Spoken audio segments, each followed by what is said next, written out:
दोस्तों चलिए आज की वीडियो शुरू करते हैं। दोस्तों वीडियो शुरू करने से पहले मैं आपको एक बात बता दूं कि आपने अभी तक हमारे इस चैनल को सब्सक्राइब नहीं किया हो तो नीचे पर आपको ग्रीन बटन में सब्सक्राइब करके लिखा रहा होगा, इसके ऊपर क्लिक कर लीजिए और साइड में नोटिफिकेशन बेल भी आएगा, उसको भी क्लिक कर लें ताकि आपको मिल सके हमारे अगले वीडियो की नोटिफिकेशन सबसे पहले और आप कुछ नया नया सीख सके।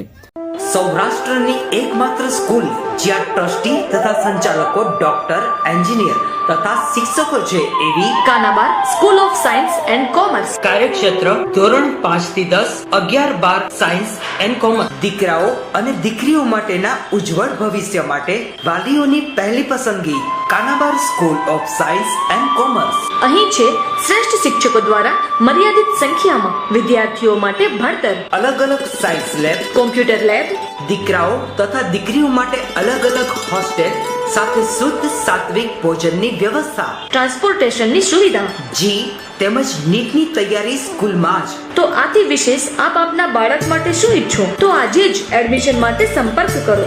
Unit 1 Kanabar school of science and commerce, ખામરોડ ચોકડી, Junagadh bypass, Junagadh. Unit 2 main post ઓફિસની પાછળ શ્યામ વિદ્યાલય, સરકારી ગોડાઉન પાસે, ગાંધીગ્રામ, જુનાગઢ। નમસ્તે વિદ્યાર્થી મિત્રો, આજે આપણે વધુ અગત્યનું ચેપ્ટર એવું કયું હતું કે હાઇડ્રોજન, એ ચેપ્ટર વિશે આપણે આજે અભ્યાસ કરવાનો છે। આપણું નવું ચેપ્ટર હાઇડ્રોજન।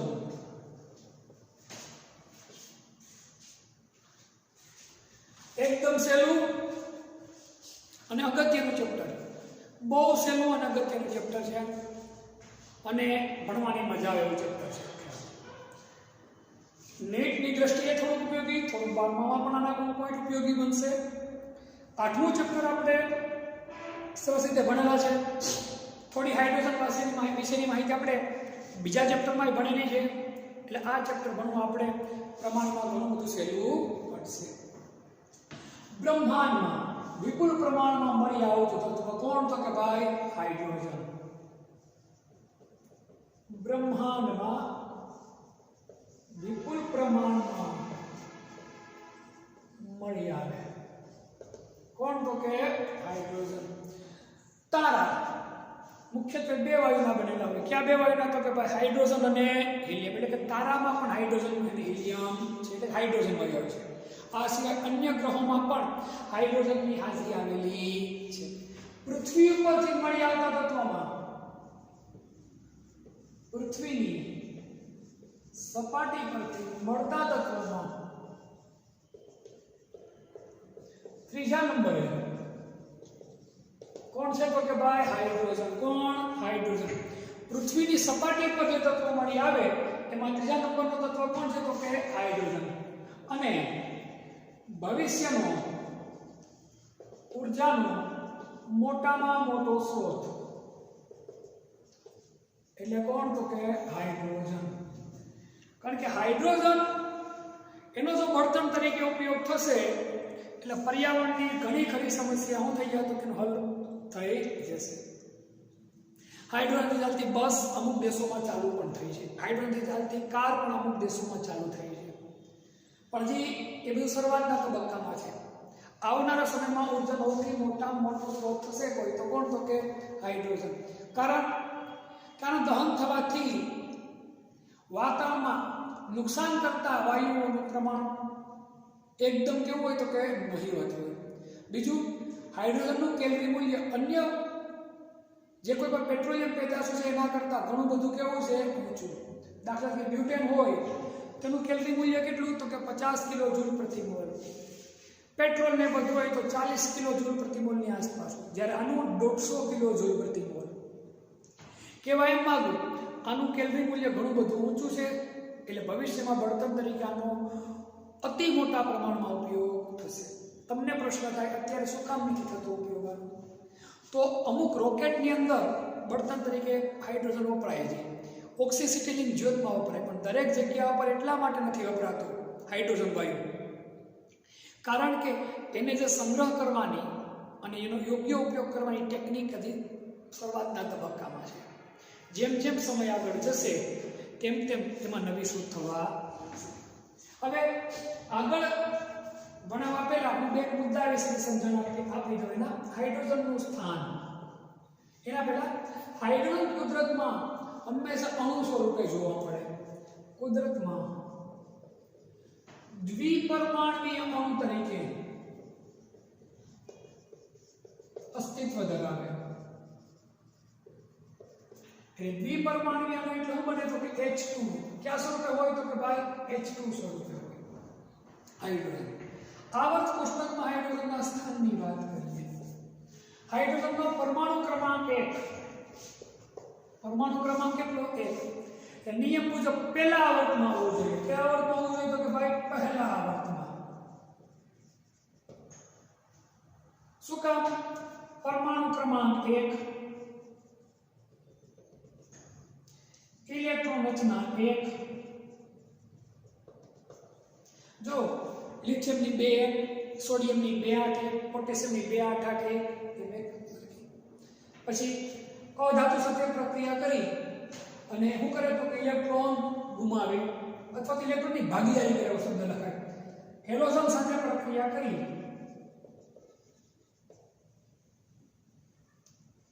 હેલોજન સાથે હેલાઇડ બનાવે. દાખલા તરીકે હું તો કે ભાઈ HCl HBr આની જેમ NaCl NaBr એની જેમ બનાવે છે. એટલે કેટલા આવર્તમાં હોવું જોઈએ? પહેલા આવર્તમાં. અમુક વૈજ્ઞાનિકોએ એવું કીધું કે 17મા સમૂહમાં હોવું જોઈએ.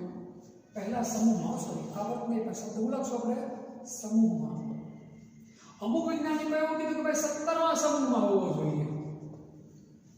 આ પરીક્ષામાં પૂછાય નથી, ખાલી તમને સમજાવવા માટે માહિતી આપીશું. કારણ તેના ગુણધર્મો હેલોજનને મળતા આવે. હેલોજનને મળતા આવે કઈ રીતે? હેલોજન Cl2 હોય, Br2 હોય, એવી રીતે હાઇડ્રોજનમાં શું હોય તો કે H2 હોય. ધાતુ સાથે પ્રક્રિયા કરે NaCl બનાવે, NaBr બનાવે, આવું બનાવે NaH બનાવે. અમુક ગુણધર્મો આના કેટલામાં સમૂહના છે? 17મા સમૂહના. અમુક ગુણધર્મો કેટલા સમૂહના છે? પહેલા સમૂહના. અમુક વૈજ્ઞાનિકો કે આને 17મા સમૂહમાં, અમુક વૈજ્ઞાનિકો કે આને પહેલા સમૂહમાં. તો શું કરવું?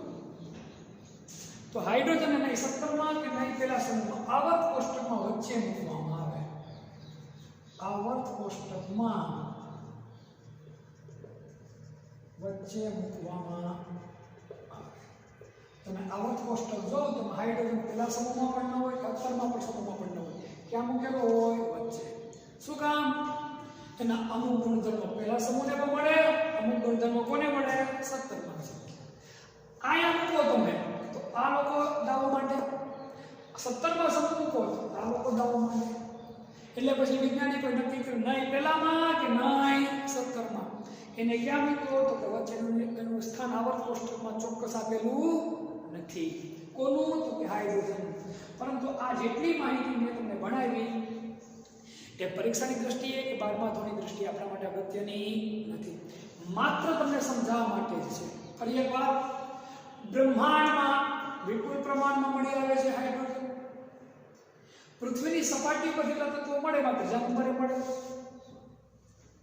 ભવિષ્યમાં ઉર્જાનો મોટામાં મોટો સ્ત્રોત મેં તમને કીધું, મેનું કેલ્વિન મૂલ્ય આશરે 150 કિલો જૂલ પ્રતિ મોલ. કુદરતમાં દ્વિપરમાણુય અણુ તરીકે જ અસ્તિત્વ ધરાવે. એટલે કયા સ્વરૂપે અસ્તિત્વ ધરાવે? H2 સ્વરૂપે. હવે એના સ્થાનની વાત કરી. પરમાણુ ક્રમાંક 1 એટલે પહેલા સમૂહમાં આવે. એ ઇલેક્ટ્રોનના પણ એક હેલોજન સાથે હેલાઇડ બનાવે.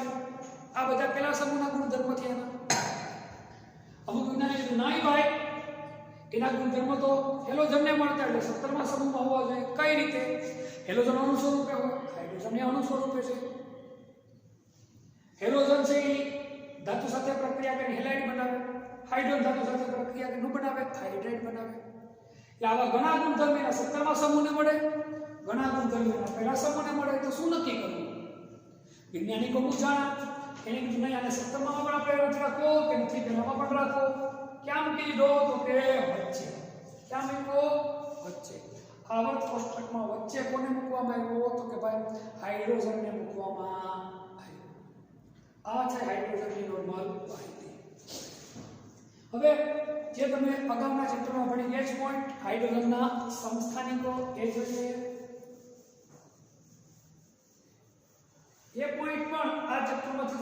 ગયો છે અને અગાઉ આપણે બીજા ચેપ્ટર વખતેની માહિતી ભણેલા છે, છતાં પણ થોડી ઘણી માહિતી એના વિશે પણ આપણે સમજી લઈએ. એમાં વધુ ટાઈમ આપણે બગાડશું નહીં.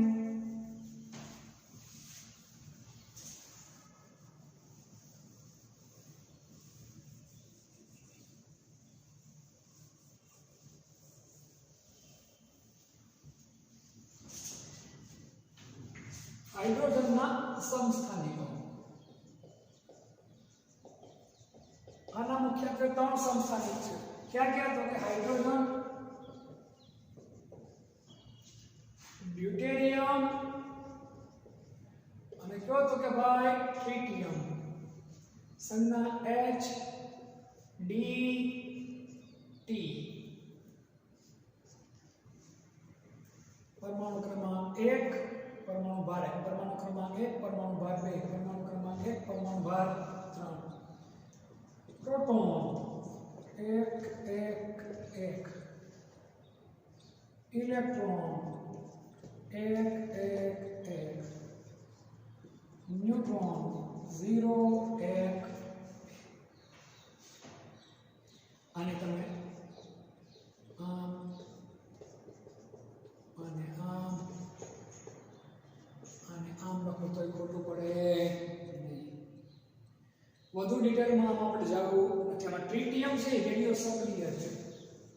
તો છે તો કે ભાઈ રેડિયો સક્રિય અથવા રેડિયો એક્ટિવ. તેનું અર્ધ આયુષ્ય T1/2. કેટલું છે? આ ખાસ યાદ રાખજો, 12.33 વર્ષ છે. કેટલું છે? 12.33 વર્ષ છે. કોનું? તો કે ભાઈ ટ્રિટિયમનું અર્ધ આયુષ્ય 12.33 વર્ષ છે. અને તેમાંથી બીટા વિકિરણો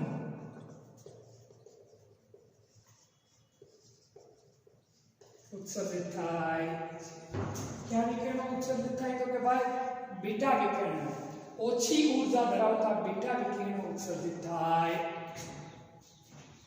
આટલી માહિતી આપણે નોર્મલી અગાઉ ભણેલા છે કે તમને રિવિઝન જ કરેલી. આમાં આપણે કશું નવો અભ્યાસ કર્યો નથી.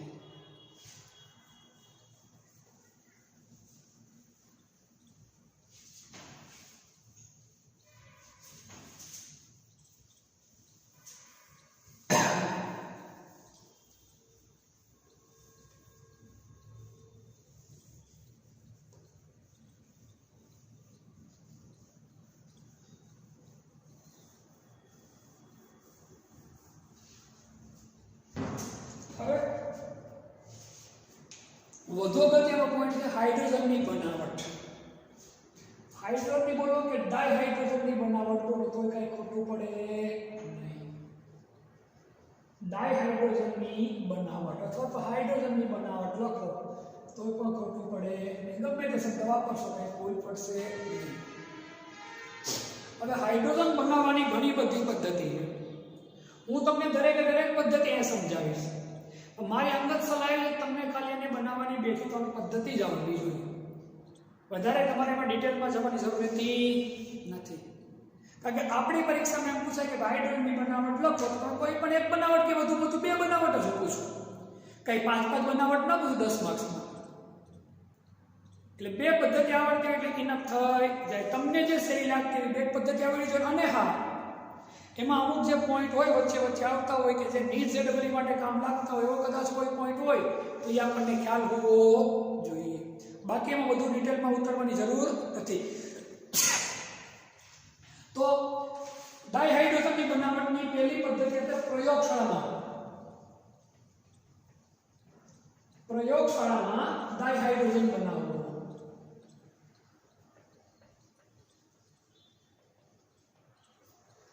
ડાયહાઇડ્રોજન વાયુ બનાવવાનું છે, પણ ક્યાં બનાવવાનું છે? તો કે પ્રયોગશાળામાં. આપણે લેબમાં તમારે લોકોએ ડાયહાઇડ્રોજન વાયુ બનાવવો હોય તો કઈ રીતે બનાવવાનું? તો દાણાદાર ઝીંક. કેવો? તો કે ભાઈ દાણાદાર કણિશોનું ઝીંક. એની તમે એસિડ સાથે પ્રક્રિયા કરાવો, હાઇડ્રોક્લોરિક એસિડ સાથે. એટલે શું મળશે? ઝીંક ક્લોરાઇડ. અને જે વાયુ છૂટો પડે વાયુ કેવો હોય? હાઇડ્રોજન. ફરી વાત, દાણાદાર ઝીંકની હાઇડ્રોક્લોરિક એસિડને બદલે તમે સલ્ફ્યુરિક એસિડ સાથે પ્રક્રિયા કરો. કોની સાથે પ્રક્રિયા કરો? સલ્ફ્યુરિક એસિડ સાથે. તો ઝિંક સલ્ફેટ બને વત્તા કયો આઈસોટો પડે? હાઇડ્રોજન.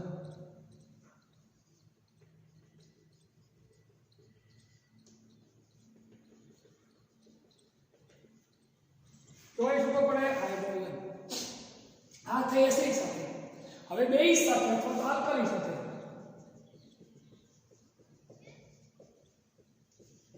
ઝિંકની NaOH સાથે પ્રક્રિયા કરાવો. કોની સાથે પ્રક્રિયા કરાવો? NaOH સાથે. તો બને હાઇડ્રોજન વાયુ અને બીજું બને સોડિયમ ઝિંકેટ. શું બને? Sodium zincate.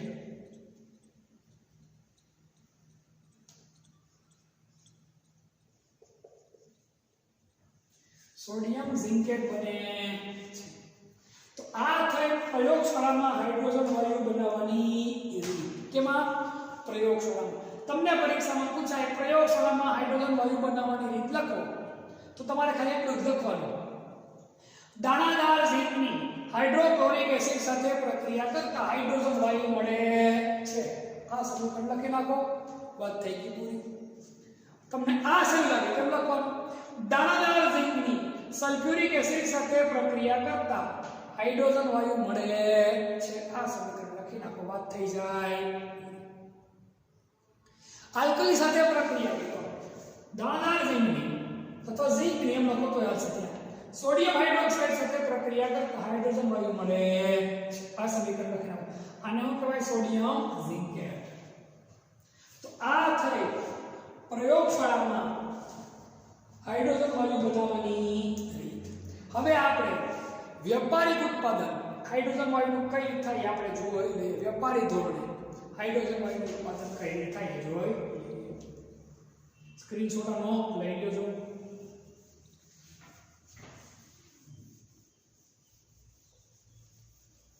તમને જે શૈલી પર એવી 2 થી 3 રીત જ યાદ રાખવાની. આમાંની એકાદ યાદ રાખી લો અને એકાદ બે હવે હું આડી તમને વ્યાપારી ધોરણની તો એની યાદ રાખી લો. એટલે આપણા માટે ઘણું બધું.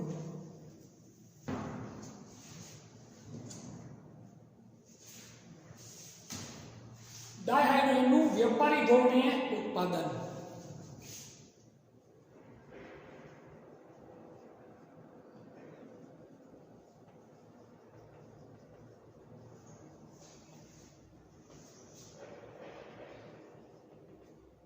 ડાયહાઇડ્રોજનનું વ્યાપારી ધોરણે ઉત્પાદન. આનું વ્યાપારી ધોરણે કઈ રીતે ઉત્પાદન થાય? તો સૌથી પહેલું તો પાણીનું વિદ્યુત વિભાજન કરવાથી. કોનું વિદ્યુત વિભાજન કરવાથી? તો કે પાણીનું વિદ્યુત વિભાજન કરવાથી.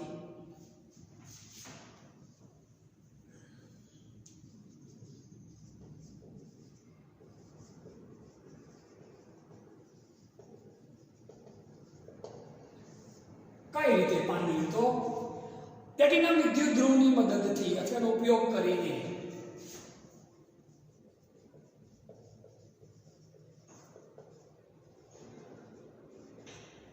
પ્લેટિનમ વિદ્યુત ધ્રુવનો ઉપયોગ કરી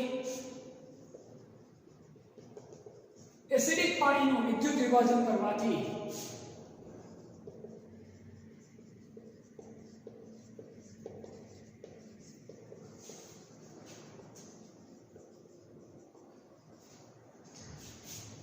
આપણને શું મળે? તો કે ભાઈ ડાયહાઇડ્રોજન વાયુ મળે.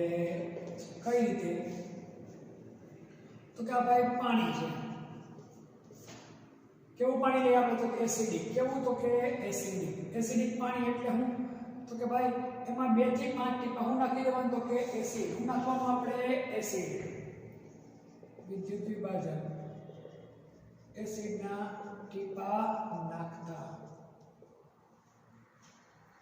ટીપા નાખો એટલે વિદ્યુત વિભાજન થાય. કયા ધ્રુવની મદદથી? પ્લેટિનમ ધ્રુવની મદદથી વિદ્યુત વિભાજન થાય.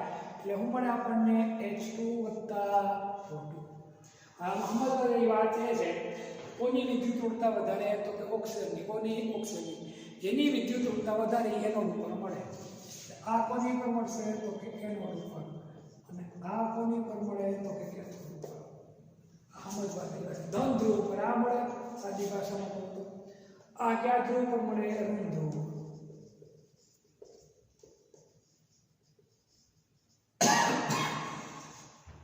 આ વિદ્યુતનો ઉપયોગ કરવાની વાત અહીંયા આ થાય પાણીનું વિદ્યુત વિભાજન કરી અને હાઇડ્રોજન વાયુ મેળવવાની પહેલી પદ્ધતિ. એકદમ સહેલી પદ્ધતિ છે, આમાં કાંઈ નવું કરવાનું નથી. ફરી એકવાર પાણીનું વિદ્યુત વિભાજન. પ્લેટિનમ વિદ્યુત ધ્રુવનો ઉપયોગ કરી એસિડિક પાણીનું વિદ્યુત વિભાજન કરવાથી આપણને શું મળે? તો કે ભાઈ ડાયહાઇડ્રોજન વાયુ મળે. પાણી એસિડિક ના ટીપાને એટલે કેવું થઈ ગયું? એસિડિક એનું વિદ્યુત વિભાજન કરો તમે એટલે હાઇડ્રોજન અને ઓક્સિજન મળે. પણ કયા ધ્રુવ પર શું મળે? યાદ રાખવાનું, જેની વિદ્યુત ઋણતા ઓછી હોય એ ઋણ ધ્રુવ પર મળે, વધુ હોય ક્યાં ધ્રુવ પર મળે? ધન ધ્રુવ પર મળે, વિરુદ્ધ ધ્રુવ પર. આ ખબર હોવી. સ્ક્રીનશોટ લઈ લેવાનો, પછી બીજી પદ્ધતિ તમને શીખવાડું.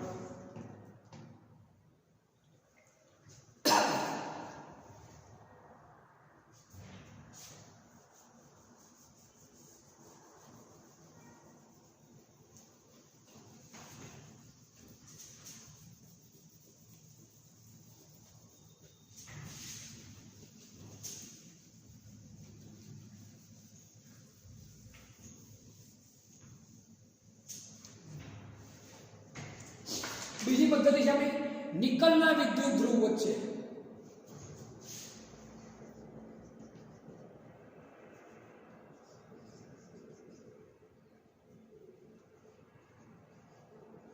નિકલ વિદ્યુત ધ્રુવની વચ્ચે ગરમ બેરિયમ હાઇડ્રોક્સાઇડ. કોણ? તો કે ભાઈ ગરમ બેરિયમ હાઇડ્રોક્સાઇડ.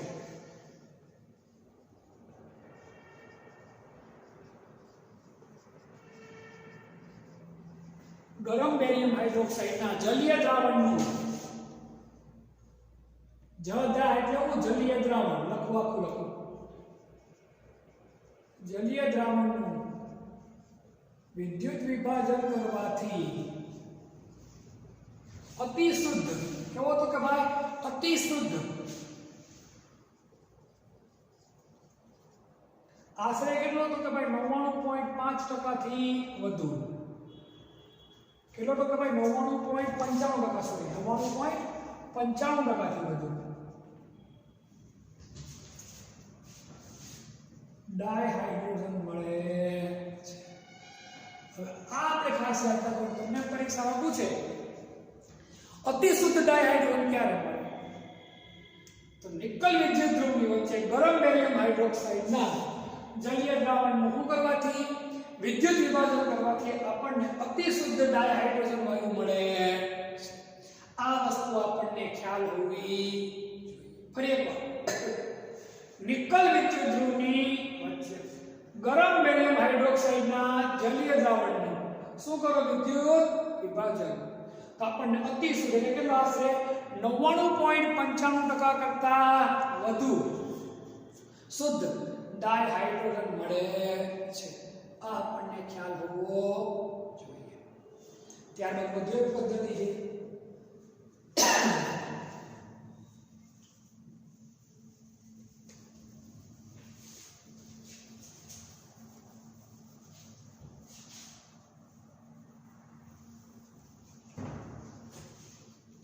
ક્ષારવાળું પાણી, દરિયાનું ખારું પાણી. તમે નિમકના અગરિયા જોયા હોય તો જે ખારું પાણી હોય ને એકદમ છે દરિયામાં પાણી ખારું પણ દરિયાનું ખારું પાણી ના ક્યારા કરવામાં ભરવામાં આવે. એની પર સૂર્યની ગરમી એટલે ઘણું ખરું પાણી ઇવાપોરેટ બાષ્પીભવન થઈ જાય. પછી જે પાણી બાકી રહે ને એકદમ ખારું હોય એને દરિયાનું ક્ષારવાળું પાણી કહેવાય, જેને બ્રાઇન કહેવાય. રસાયણ વિજ્ઞાનની ભાષામાં શું કહેવાય? બ્રાઇન. અથવા શું કહેવાય? કટુ દ્રવ્ય. શું કહેવાય? કટુ દ્રવ્ય. બ્રાઇન અથવા તો શું કહેવાય? કટુ દ્રવ્ય. એમાંથી ડાયહાઇડ્રોજન મેળવવામાં આવે. કઈ રીતે મળે? એમાંથી ઉપેદાશ તરીકે મળે, એટલે મફતની નિપજ મળે. એમાંથી તમે સોડિયમ હાઇડ્રોક્સાઇડ અને ક્લોરીન વાયુનું ઉત્પાદન કરો ત્યારે ઉપેદાશ તરીકે તમને ડાયહાઇડ્રોજન વાયુ મળે. કઈ રીતે? જરા ક્ષારવાળું પાણી, કૌંસમાં કયું પાણી? દરિયાઈ પાણી. એને શું કહેવાય? બ્રાઇન. શું કહેવાય? બ્રાઇન. અથવા શું કહેવાય? કટુ દ્રવ્ય. શું કહેવાય? કટુ દ્રવ્ય. બ્રાઇન. આનું વિદ્યુત વિભાજનથી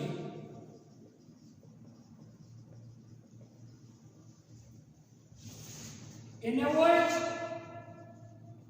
અને ક્લોરીન વાયુ એટલે Cl2 મેળવવા માટે Cl2 આના વિદ્યુત વિભાજનથી NaOH અને Cl2 ના ઉત્પાદન દરમિયાન ડાયહાઇડ્રોજન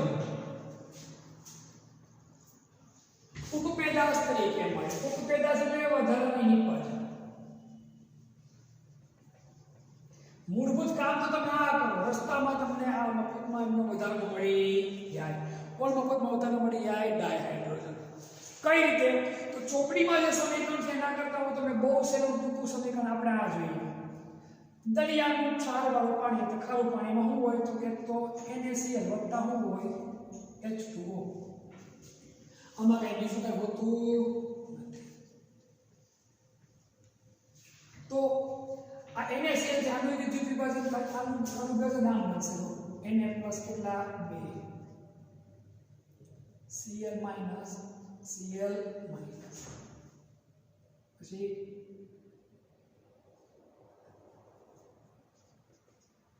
OH 2 અને H2 આ Cl માઈનસ Cl માઈનસ 2 ભેગા થયા એટલે શું થઈ ગયું તો કે Cl2 થઈ ગયા H2 આ 2H2Na એટલે શું થઈ ગયું 2NaOH શું થઈ ગયું 2Na 2OH એટલે શું થઈ ગયું NaOH ખરેખર આ હોય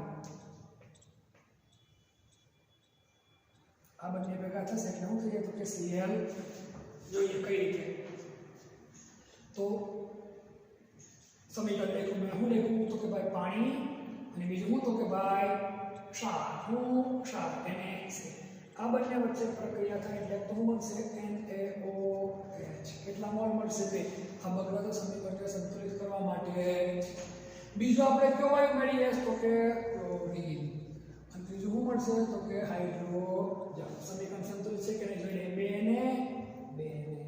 2 Cl 4 હાઇડ્રોજન 2 ને 2 4 2 ઓક્સિજન 2 ઓક્સિજન હવે જો આમાં જે ક્લોરીન છે એ ક્યાં જમા થાય તો કે એનોડ ઉપર એટલે કોની ઉપર દ્રવ ધ્રુવ ઉપર અને આ ક્યાં જમા થશે તો કે કેથોડ ઉપર કોની ઉપર તો કે કેથોડ ઉપર અને આ કેમાં હોય છે એને હોય તો કે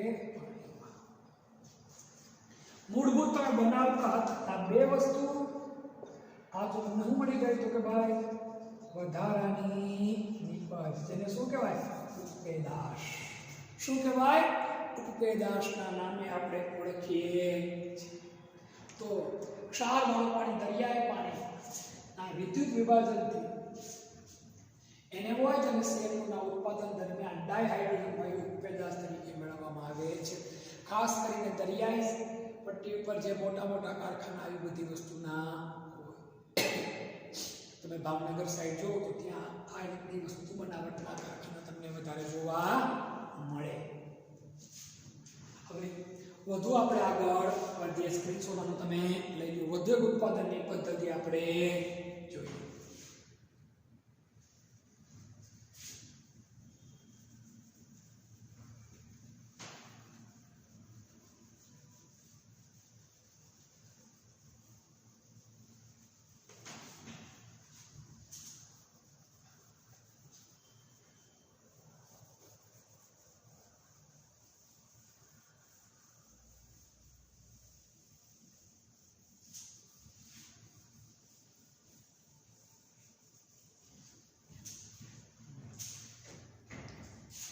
ऊंचा तापमाने केवा तापमाने तो कि भाई ऊंचा तापमाने हाइड्रोकार्बन के ऊंचा तापमाने हाइड्रोकार्बन कार्बन के कोक कार्बन ने स्वरूप छिद्राल स्वरूप के भाई कोक हाइड्रोकार्बन के कोक साथे पाणीनी वराळनी निकल उद्दीपकनी हाजरीमां पानी वराळने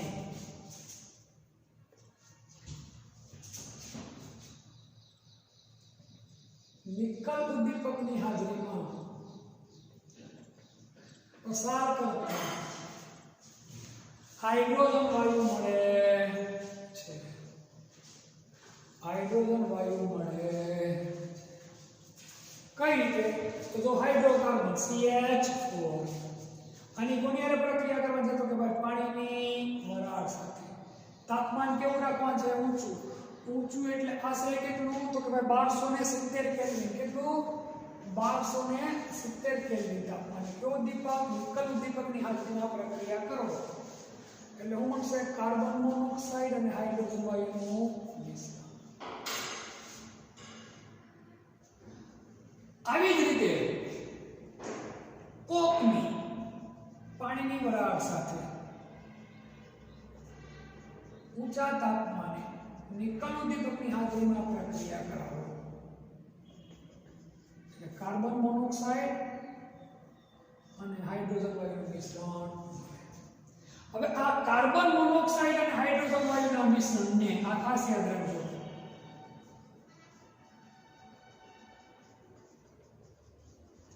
કાર્બન મોનોક્સાઇડ અને હાઇડ્રોજન વાયુના મિશ્રણને શું કહેવાય? જળવાયુ. શું કહેવાય? જળવાયુ કહેવાય. અથવાનું બીજું નામ છે સીન ગેસ.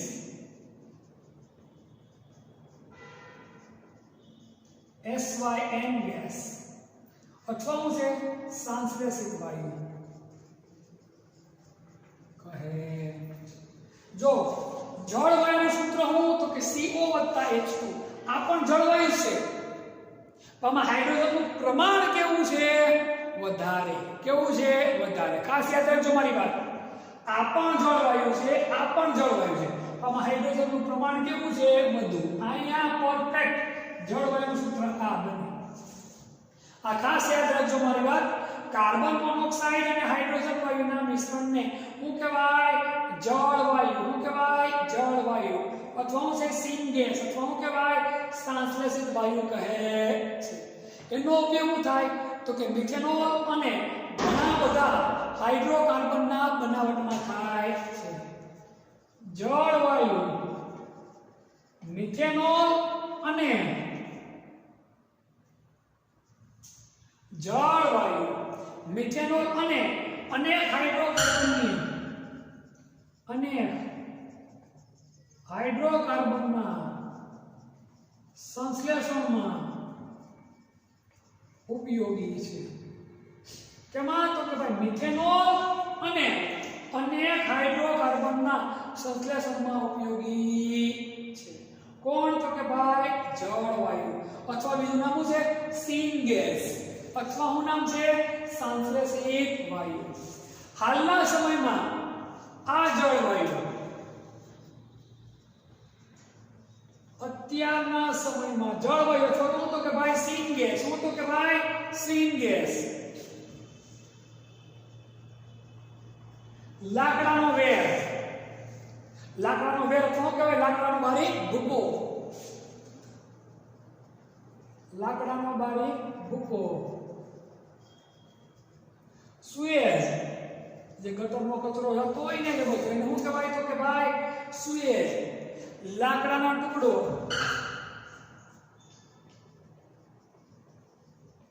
અને સમાચાર પત્રોમાંથી અથવા તો છાપાના કાગળમાંથી બને છે.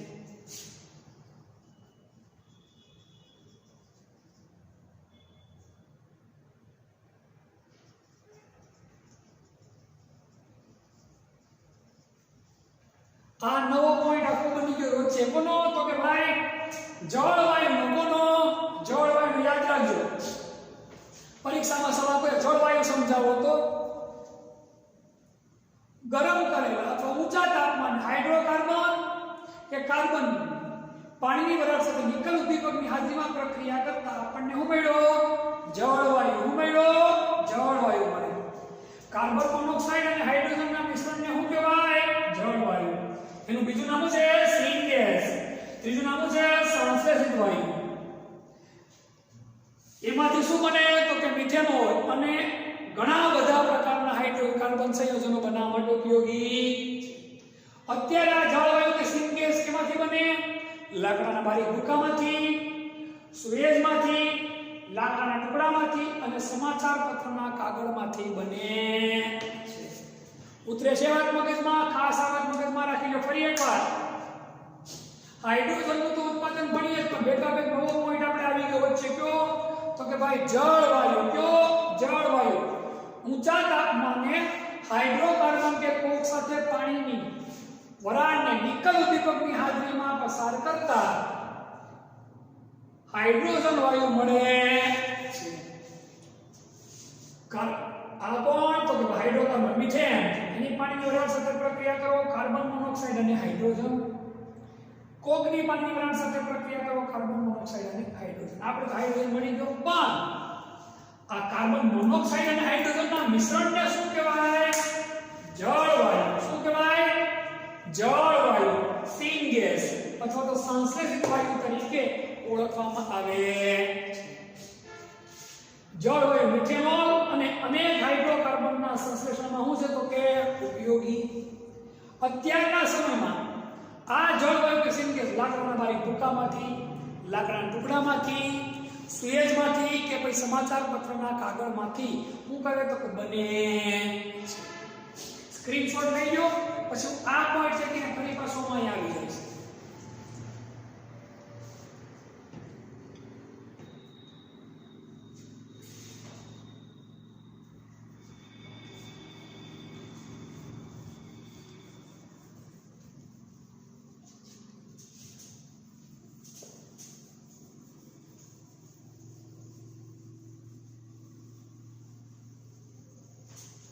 હવે આ કોલસો અથવા તો કોક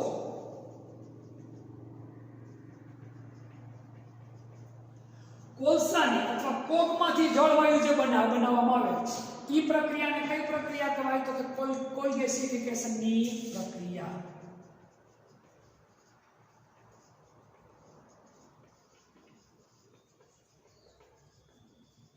સમજો, કોક એટલે કોલસામાંથી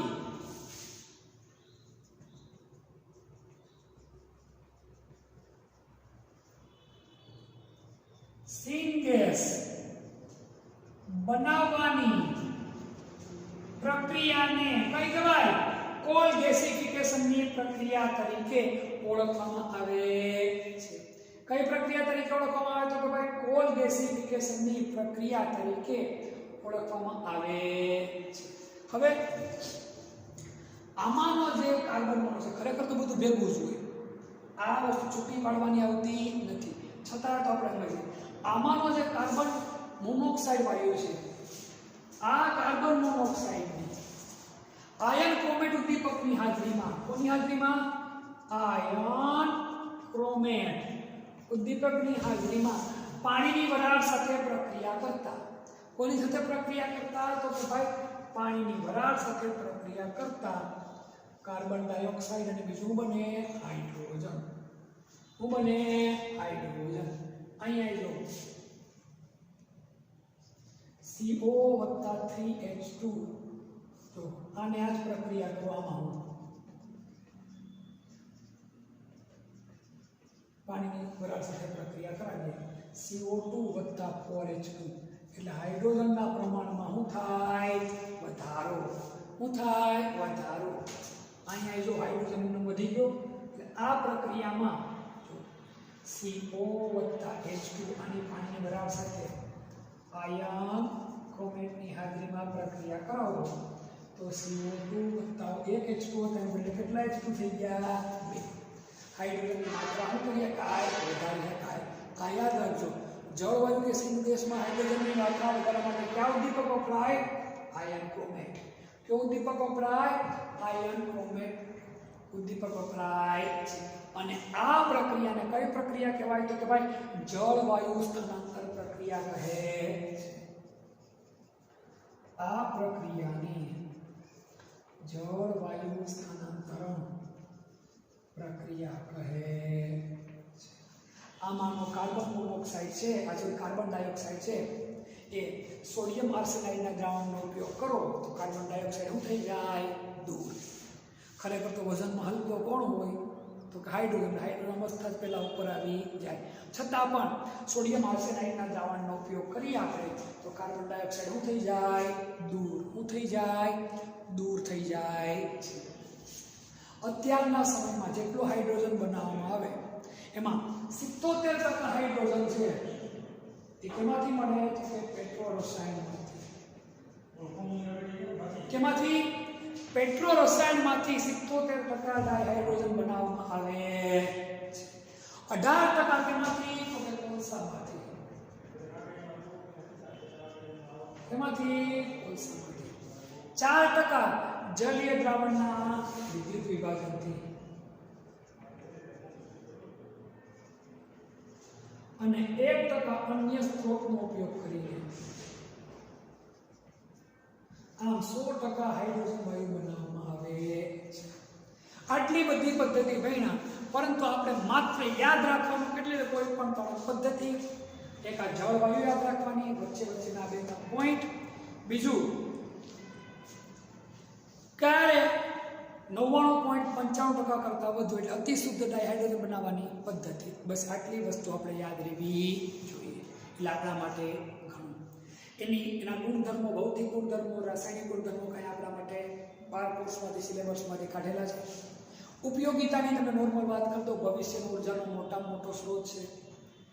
હાઇડ્રોજન વાયુ છે એ ઓક્સી વેલ્ડિંગ જ્યોત, ઓક્સી એસિટિલિંગ જ્યોત કહેવાય છે. વેલ્ડિંગમાં વપરાય, ધાતુ કાપવા માટે, ધાતુનું વેલ્ડિંગ કરવા માટે, એમાં પણ હાઇડ્રોજન વાયુ ઉપયોગી છે.